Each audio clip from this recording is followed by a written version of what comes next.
அண்டம் முழுதும் ஒன்றினுள் அடக்கம். ஆனை முகனை தொழுதால் நவ கிரகங்களும் மகிழும்.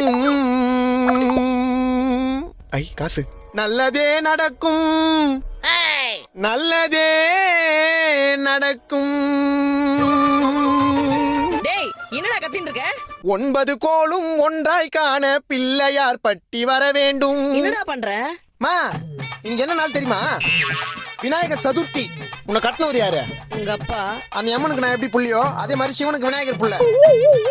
என்ன மாதிரி எந்த பொண்ணையும் காதலிக்காம கல்யாணமும் பண்ணிக்காம கண்ணி கழியாது இருக்கிற என்ன மாதிரி நிறைய சிங்கிள்ஸுக்கு தலைவர் மையா விநாயகர். My inspiration. என்னை டெய்லி அடிக்கிறதுக்காக நீ எடுப்பு தொடப்பு கட்ட, ஆனா விநாயகருக்கு பிடிச்சது கொழுக்கட்டை. அவருக்கு நீ பூஜை பண்ண படையெல்லாம் ரெடி பண்ணிட்டியா? அதெல்லாம் முன்னாடியே ரெடி பண்ணியாச்சு. ஐ ஆஹா, ஓட்டோட முறுக்கு, ஆப்பிள், பேரிக்காய், வாழைப்பழம், ஸ்வீட்டு.